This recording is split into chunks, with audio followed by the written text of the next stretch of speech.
Olá, boa tarde. A Comissão Especial do Impeachment ouviu hoje pela segunda vez esta semana o advogado-geral da União. José Eduardo Cardoso veio agora se pronunciar sobre as conclusões do relator da comissão, senador Antônio Anastasia, que ontem apresentou voto favorável ao processo de impeachment contra Dilma Rousseff.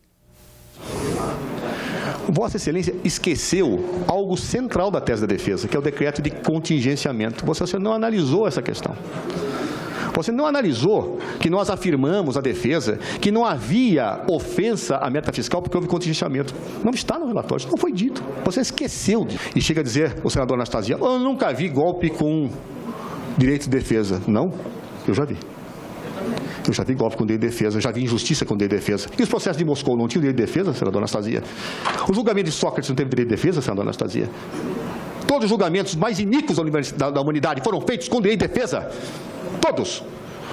Aliás, quando se quer esconder uma iniquidade, se dá o direito de defesa retórico, onde as cartas estão marcadas, onde o jogo já está definido, onde as pessoas já definiram o processo. O que eu estou afirmando é que o simples fato de esse direito de defesa formal, não substantivo, formal, não real, onde as pessoas já entram com a convicção formada, isto é uma decisão política e não uma decisão imparcial. E estou, portanto, afirmando que, a se consumar esse processo de impeachment, apesar do direito de defesa, nós temos um golpe. Está se fugindo de enfrentar a questão do presidente Eduardo Cunha. Espero que essa comissão finalmente se debruce sobre a questão. Se a comissão achar que o presidente Eduardo Cunha agiu corretamente, que ele não agiu com vingança, que diga, mas não que se fuja da discussão. Especialmente depois da decisão de hoje do Poder Judiciário. Não cabe mais fugir da discussão em relação aos comportamentos que o senhor Eduardo Cunha teve com o presidente, dentre os quais desencadearam esse impeachment. Vamos enfrentá-lo. Se vocês acham que não houve vingança, que ele agiu corretamente, que digam. Agora, dizer que o processo de impeachment foi aberto para atender e agradar o senhor presidente, pelo amor de Deus, vamos olhar os fatos como eles são. No fechamento desta edição, os senadores, tanto do governo quanto da oposição, começavam a fazer suas considerações sobre a defesa do advogado-geral da União e sobre o relatório do senador Antônio Anastasia, que pede a instauração do processo de impeachment da presidente Dilma pelo Senado. A comissão vota o relatório amanhã e o senador Humberto Costa, líder do governo no Senado, apresentou um voto em separado, ou seja, um relatório alternativo pelo arquivamento do processo de impeachment. A Comissão de Constituição e Justiça marcou uma sessão extraordinária na próxima segunda-feira, às 16h, para que o senador Delcídio do Amaral apresente sua defesa quanto à legalidade do parecer por sua cassação votado no Conselho de Ética. Após a manifestação da CCJ, a matéria será votada em plenário. Hoje, a comissão decidiu ampliar o prazo de defesa do senador. Com tanta velocidade. O relatório do senador Ricardo Ferraço considera que o Conselho de Ética cumpriu todos os requisitos de constitucionalidade e legalidade e está pronto para ser votado. Mas os senadores da comissão acharam prudente dar mais tempo, caso a defesa queira se manifestar, para não correr nenhum risco de questionamento jurídico. Não haverá nenhum tipo de questionamento ou judicialização a uma decisão tomada pela CCJ, que tem a obrigação constitucional de zelar pela regimentalidade, constitucionalidade, legalidade de todas as matérias que passem por ela. Essa é uma matéria importante, que nós vamos colocar a digital da legalidade. O senador Randolfo Rodrigues votou contra a extensão do prazo, pois o mérito da quebra de decoro já foi julgado pelo Conselho de Ética. Delcídio foi chamado 4 vezes para se defender, mas não compareceu. Esta primeira fase, onde está consagrado o direito à ampla defesa, já se exauriu. Mais uma vez, o senador terá o direito assegurado no plenário do Senado de exercer a ampla defesa. A decisão de adiar a votação responde à carta da defesa enviada ao presidente da comissão. Nela, os advogados pedem um prazo mínimo de 48 horas para o acusado se manifestar e afirmam que Delcídio virá se defender. A carta diz ainda que o regimento interno do Senado prevê 5 sessões do plenário antes da votação, mas isso não foi aceito pelos senadores. A presidência vai fixar um novo prazo. Um prazo que não existe no regimento interno. Não compete a ele discutir o mérito. Ele vai discutir unicamente o que está no regimento, isso sim é o que está no regimento, os aspectos legais e constitucionais. A Comissão de Orçamento retomou hoje o trabalho depois de ficar paralisada durante o mês de abril, na espera da troca de composição. Os integrantes da comissão mudam a cada ano. Os parlamentares marcaram para a próxima terça-feira a reunião para eleger presidente e vice. O presidente será um deputado e o relator um senador. Os senadores elogiaram a aprovação pela Câmara de uma medida provisória que estende o prazo de adesão ao Cadastro Ambiental Rural. Na manhã desta quinta-feira, a Comissão de Agricultura também realizou uma audiência pública para debater o Sistema Unificado de Atenção à Sanidade Agropecuária. O SUASA, que é coordenado pelo governo federal, mas descentralizado em estados e municípios, tem como objetivo garantir as condições sanitárias daquilo que é produzido pela agricultura brasileira. De acordo com os participantes da audiência pública, a adesão ao sistema ainda é muito baixa. A crise econômica e a situação financeira de estados e municípios piora este quadro. Ocorre que os municípios hoje não têm recursos para contratar veterinários. Como o Estado não tem recursos para contratar veterinários.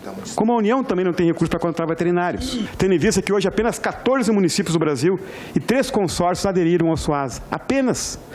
É um número muito pequeno. 1 bilhão e 500 milhões, para arredondar, os estados aplicar em defesa agropecuária. Por quê? Pela forma de convênio, é muito difícil o Estado se apropriar de recursos. Esse ano tem alguma coisa em andamento, ano passado não teve nada, foi colocado 60 milhões, mas os 60 milhões ainda estão em licitação, quer dizer, não aplicou nada, e é muito pouco, é 1% do orçamento dos estados, em média. Além da audiência pública, a notícia que mobilizou os parlamentares nesta reunião da Comissão de Agricultura foi a prorrogação do prazo de adesão ao Cadastro Ambiental Rural. A adesão ao CAR garante acesso ao financiamento agrícola por parte dos produtores e facilita o monitoramento ambiental pelos órgãos de fiscalização. 2 medidas provisórias, uma de iniciativa do Ministério do Meio Ambiente e outra aprovada pela Câmara dos Deputados nesta semana, estendem o prazo para 2017.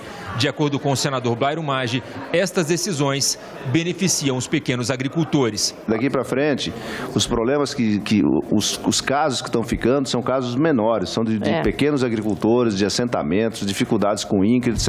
No começo vai muito bem, porque vão os grandes produtores, no final ficam os pequenos, eles não têm as mesmas condições. E nem instrução técnica para fazer o preenchimento dos documentos. É mais essa... É um volume maior de gente com menor número de acesso de terra e com menor acesso à informação.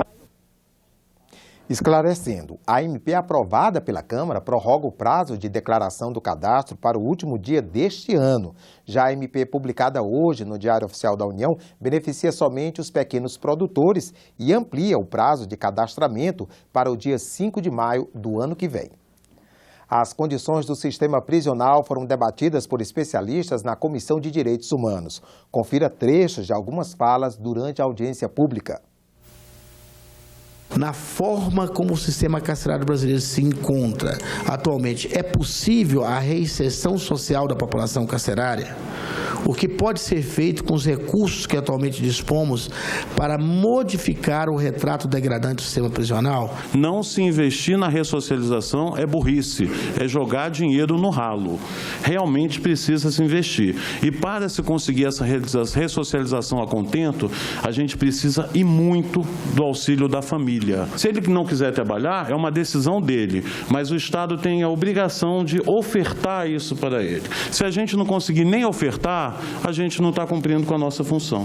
Fato, nós não discutimos modelo de gestão para o sistema penitenciário, modelo de gestão que venha a acolher os servidores, que venham valorizar os servidores, que venham trazer capacitação para os servidores, que venham tratar da qualidade de vida dos servidores e condições ambientes dos servidores, mas também nós não acompanhamos dentro dessa discussão também um processo de ressocialização, nós não conseguimos problematizar isso de uma maneira transparente sobre o potencial e como fazer isso.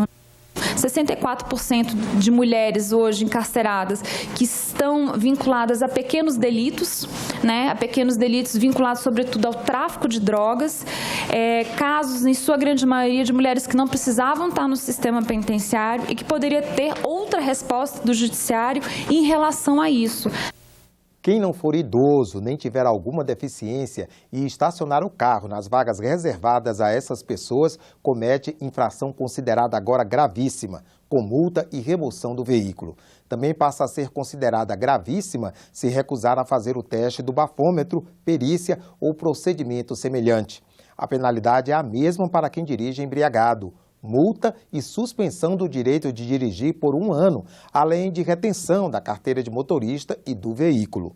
As mudanças estão em lei sancionada nesta quinta-feira pela presidente Dilma Rousseff, que traz uma série de alterações no Código de Trânsito brasileiro. A penalidade a pedestres que impedissem a circulação em ruas sem autorização do órgão de trânsito, prevista no texto original, foi vetada pela presidente.